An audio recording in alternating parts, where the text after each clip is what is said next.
Saya Dia Mega Sarianjaya sudah bersama Pak Jahen F. Reski, ekonom dan peneliti FEB LPM FEB Universitas Indonesia. Pak Jahen, masalah struktural lagi di awal tahun, nggak ada jeda libur Nataru, langsung ada risetnya UI yang cukup viral dan memantik atau bahkan menyadarkan banyak orang. Tapi muncul juga pertanyaan, ngapain sekolah tinggi-tinggi kalau susah cari kerja? Ini adalah hasil riset publikasinya LPM UI, sinyal putus asa cari kerja. Khususnya sarjana dan gelar master, pasca sarjana. Kita lihat datanya nih Pak. Ya, ini. Jumlah penduduk putus asa. Ini bukan cuma pengangguran ya, tetapi orang yang menganggur dan rasanya mogok untuk mencari pekerjaan. Angkanya naik, saya bilang ini naiknya cukup signifikan ya, karena satu tahun dari 1,68 ke 1,7 juta, 1,87 juta orang. Pertanyaan saya, apakah ini sinyal kegagalan pasar kerja yang tidak tercermin dalam angka penganggurannya Badan Pusat Statistik? Ini bahaya nih pertanyaan. Ya, jadi kalau ini sebenarnya salah satu brief yang dibikin oleh teman-teman di LPM ya. Jadi kita melihat gimana sih kondisi pasar tenaga kerja. Jadi kalau penduduk putus asa itu kan artinya mereka discourage untuk mencari pekerjaan karena mungkin selama ini udah mencoba. Jadi udah ngirimin CV, wawancara, tapi kok nggak dapat pekerjaannya. Nggak usah jauh-jauh, kami di LPM itu tahun kemarin itu kita buka posisi buat asisten peneliti, itu yang daftar sekitar 300 orang buat 10 posisi. Oke. Jadi itu kan menggambarkan bahwa memang ada banyak orang dan nggak semua dari bidang ilmu ekonomi. Jadi kadang-kadang dari jurusannya apa gitu daftar ke LPM. Nah ini menandakan memang struktur dari pasar tenaga kerja kita itu belum mampu untuk mengabsorb ya, mempekerjakan lulusan-lulusan kita. Ini bisa karena banyak faktor. Pertama mungkin antara keahlian yang dimiliki dengan kebutuhannya itu nggak sama. Ya, jadi nggak match.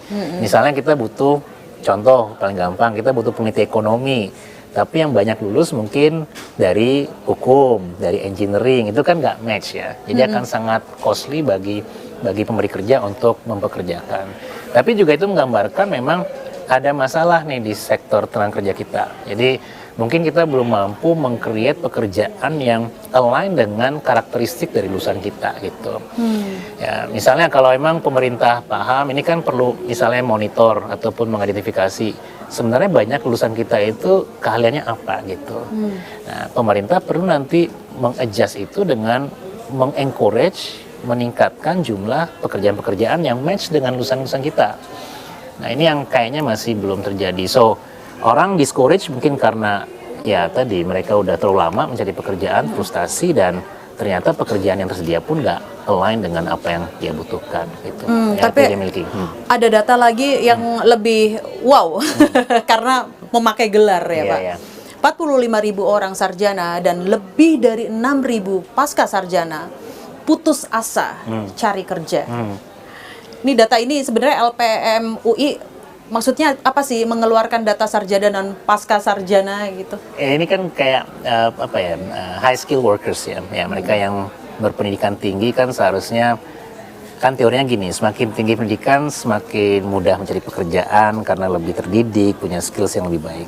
Tapi ternyata mungkin pekerjaan yang tersedia sekarang itu masih di pekerjaan-pekerjaan yang belum butuh nih lulusan sarjana, belum butuh lulusan pasca sarjana.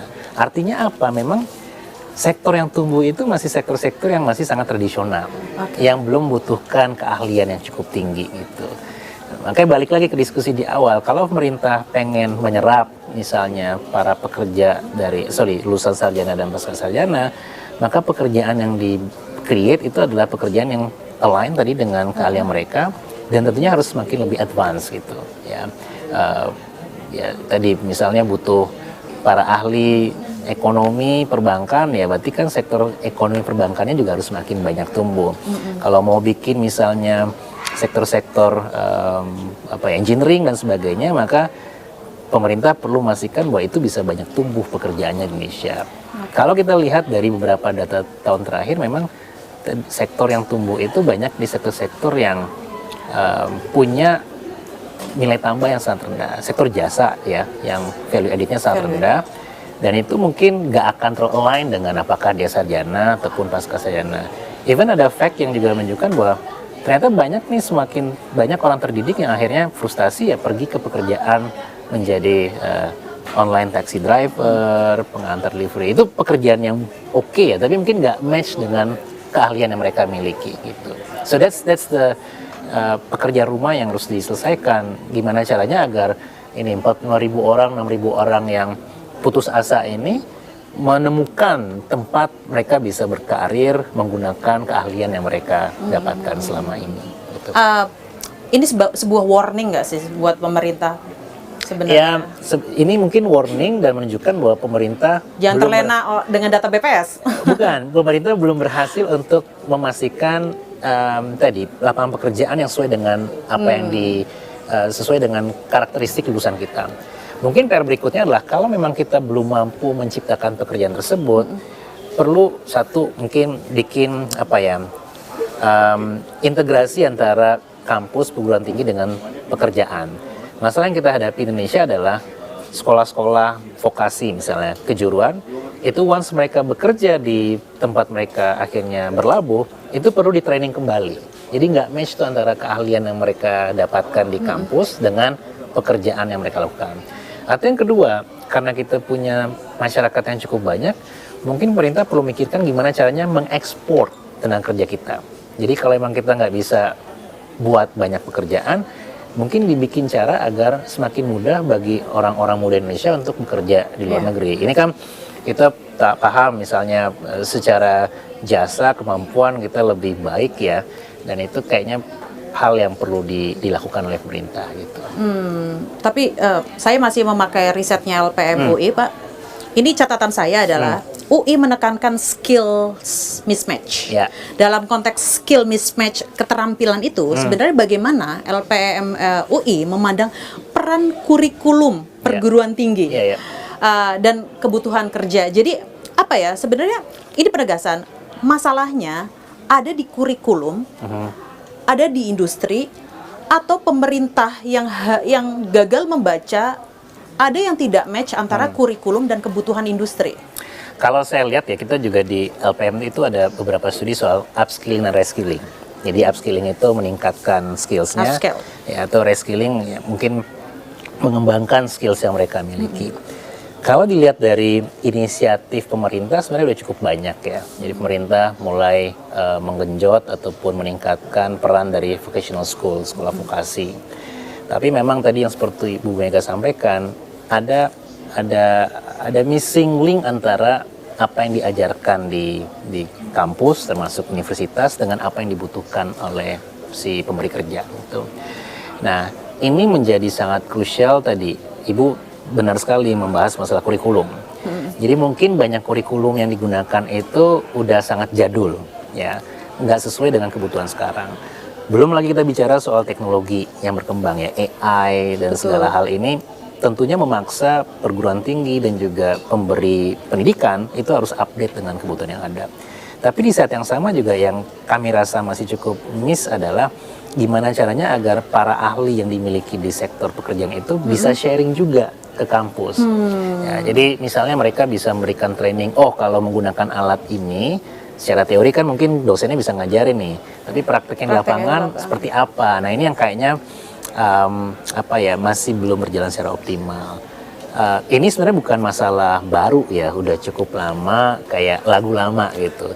Tapi sepertinya belum bisa teratasi dengan sangat baik. So the question will be, siapa yang bertanggung jawab semuanya? Ya, kampus mungkin perlu semakin update dengan perubahan dinamika.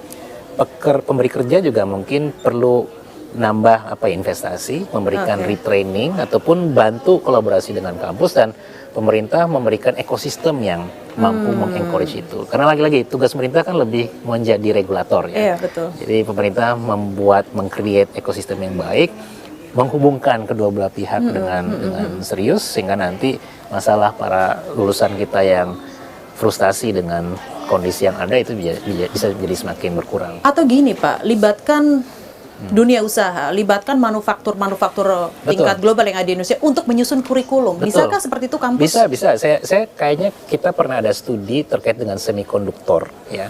Dan itu ada satu perusahaan, saya lupa nama perusahaannya, cuma dia bergerak di pembentukan talent buat sektor semikonduktor itu di Batam. Nah, mereka memang memberikan training itu, cuma kan yang namanya private kapasitasnya nggak akan sebesar yang lain kan. Ya kan private paling hanya butuh training untuk berapa orang yang akan mereka pekerjakan. Nggak mungkin skalanya besar gitu. Tapi tadi salah satu best case yang bisa kita lihat adalah belajar dari the best. Ini dalam teori namanya learning by doing and learning from the best.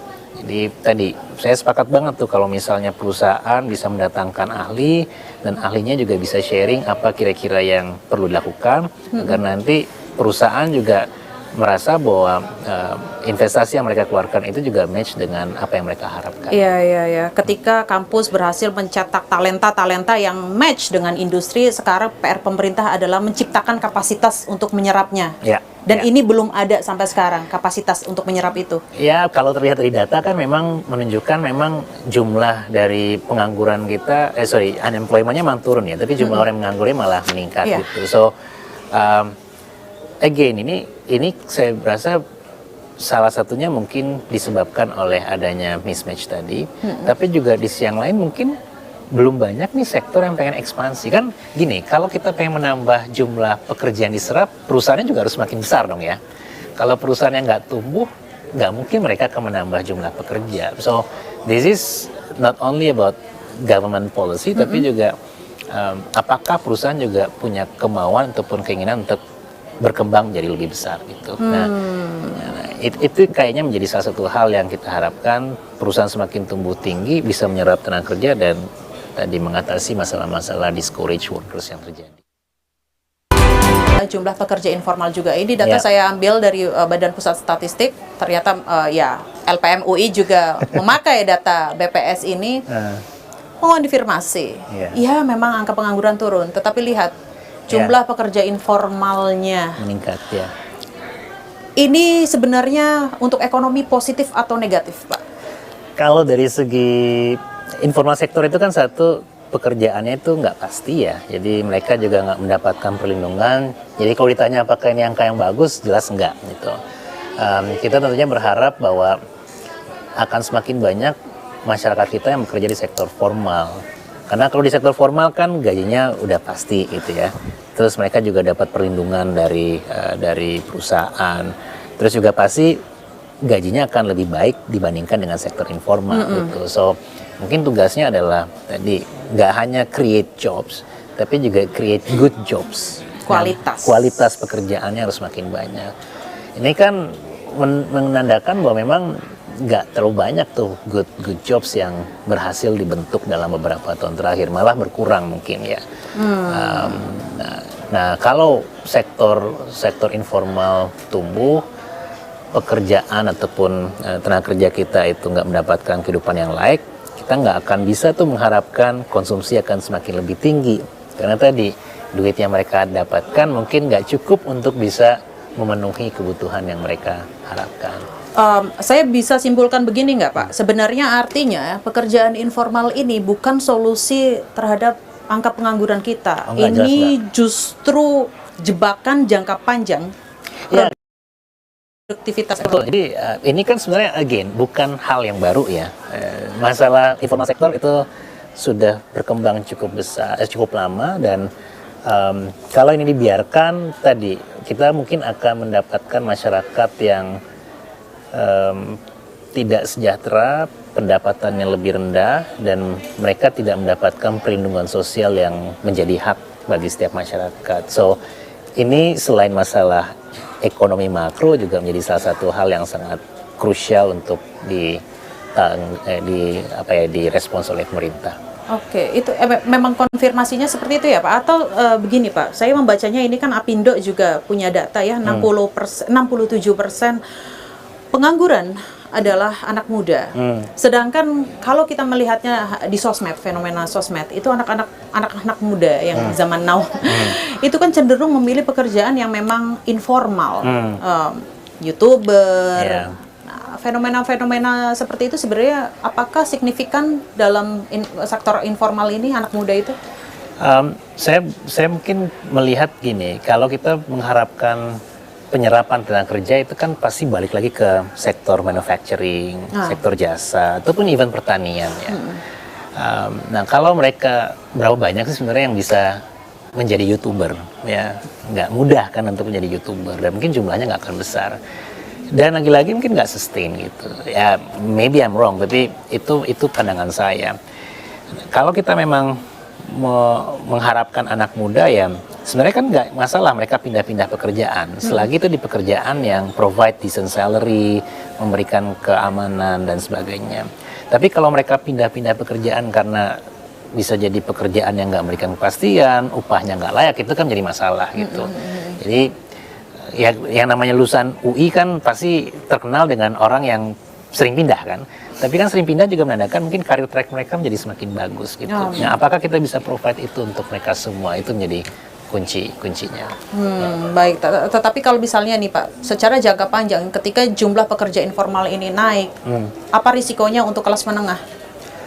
Kalau dari segi kelas menengah kan pasti kita akan mengalami jumlah kelas menengah yang semakin turun ya. Karena ada hubungan tuh antara, kalau kelas menengah kan pendapatannya harus semakin tinggi kan ya. Kalau mereka kerja di sektor informal, kayaknya nggak akan terlalu besar tuh pendapatan yang mereka dapatkan. So, semakin banyak orang yang bekerja di sektor informal, kita mungkin akan sering mendengarkan bahwa jumlah kelas menengah kita akan semakin turun. Dan tentu pendapatan pajak, penerimaan pajak juga pasti akan kocar-kacir juga ya. Betul. Tapi jangan sampai saya gini Pak, jangan sampai dengan kata informal ini orang sengaja menginformalkan diri untuk menghindari kewajiban-kewajiban pajak. Itu demikian. Itu juga problem yang lain. Moral kalau itu. Betul, ya Pak, itu masalahnya di moral ya. Moral karena kebijakan once mereka di sektor formal kan bantuan pemerintah hilang gitu. Ya mereka nggak mendapatkan lagi support, subsidi dan sebagainya. Cuma kan itu harusnya diubah ya paradigma seperti itu. Ya semakin besar mereka mungkin punya kemampuan untuk ekspansi, bisa mempekerjakan orang semakin banyak, dan pasti secara kualitas juga akan semakin baik gitu. Baik, saya punya data selanjutnya Pak. Saya tahu Pak Jahen sedang buru-buru tapi tunggu sebentar Pak. Nah ini Pak, saya membandingkan dengan ekonomi era Presiden SBY ya. Ya memang ini benchmark yang sangat tinggi kalau misalnya dilakukan tahun ini, dan puncak pertumbuhan ekonomi lebih dari 6%, itu 5 kali.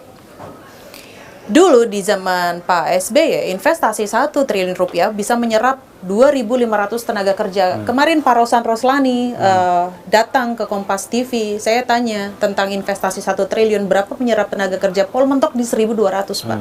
Artinya kan ada penurunan yang signifikan, lebih dari 50% atau bahkan lebih dari 50%. Dulu di eranya Presiden SBY, dengan penyerapan tenaga kerja yang demikian, pertumbuhan kredit ternyata di atas 20%, meskipun suku bunga acuannya tinggi, inflasinya juga tinggi, tapi ternyata ya daya belinya terjaga karena ini. Gimana Pak? Ya ini kalau melihat kondisi sekarang agak berat ya, bisa balik ke tadi kan kreditnya 7% di kita ya, pertumbuhan ekonomi juga 5%, itu udah ngos-ngosan gitu. Terus tadi statementnya Pak Rosan, tenaga kerja yang terserap nggak akan semakin besar. Jadi unless ada ekonomi pasti bisa akan tumbuh, tapi dengan banyak prasyarat gitu. Ya, syaratnya apa? Tadi faktor ekonominya bisa dijaga dengan baik, tapi juga faktor non ekonominya bisa juga dipastikan. Create business friendly environment. Bukan misalnya sekarang apa-apa itu diancam ataupun dibikin susah gitu. Ada satu data yang mungkin menarik ya, ini juga kita tuliskan di LPM, itu World Bank Enterprise Survey. Ada masalah pemalakan yang dihadapi oleh perusahaan. Nah sekarang itu semakin banyak perusahaan besar yang menghadapi pemalakan. Jadi rasionya itu 30%. 30% perusahaan besar, itu berarti kan jumlah 500 plus ya jumlah ininya pekerjanya, itu 30% menghadapi masalah pemalakan. Usaha kecil itu hanya 1 dari 5. Jadi semakin banyak nih perusahaan-perusahaan besar yang menghadapi isu bribery incidents. Ini kan memberikan ketakutan ya. Ini it doesn't create business friendly environment, dan akhirnya akan kontraproduktif buat perekonomian. Pemerintah juga perlu memastikan untuk regulasi ya, aturannya tetap bisa dijaga dengan baik, rule of law. Jadi Ya, orang itu misalnya dihukum memang karena dia salah, bukan karena dicari kesalahannya.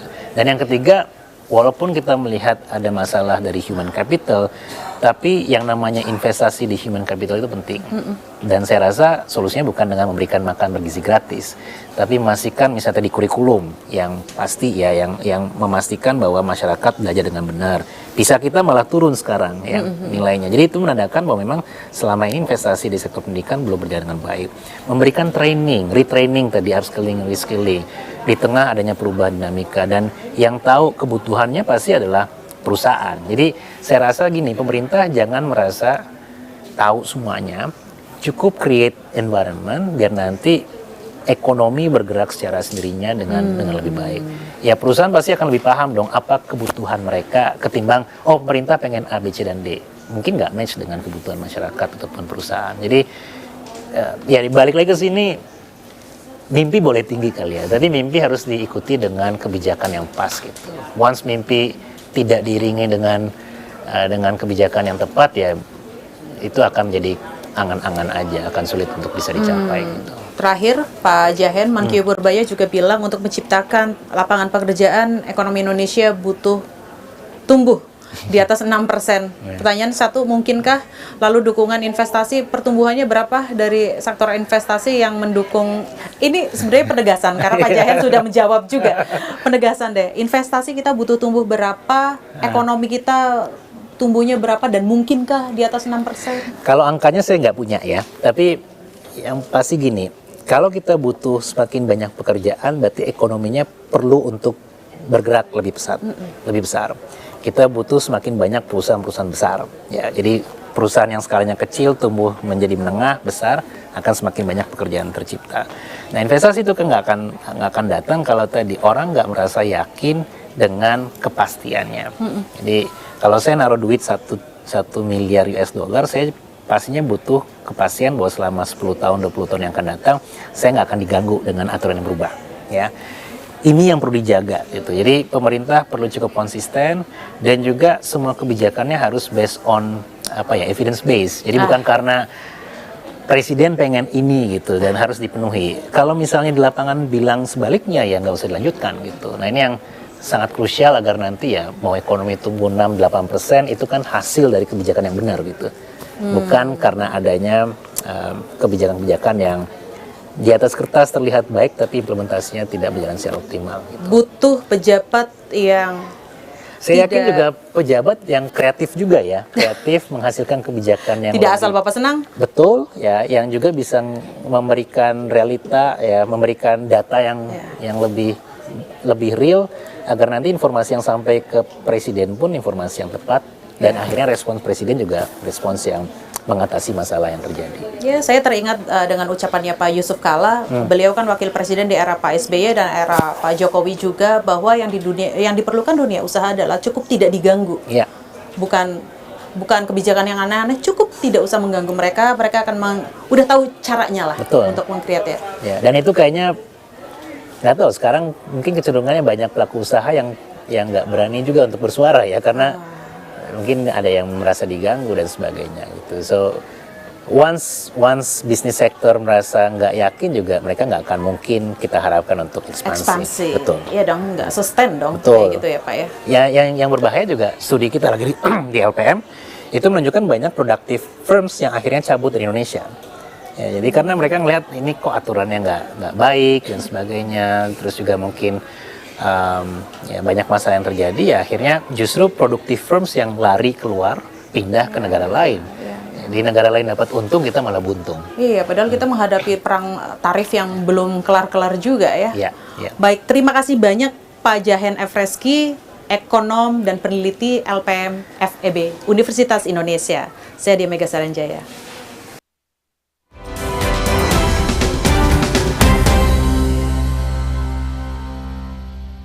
Gurihnya creamy latte, kalau belum coba, pasti nggak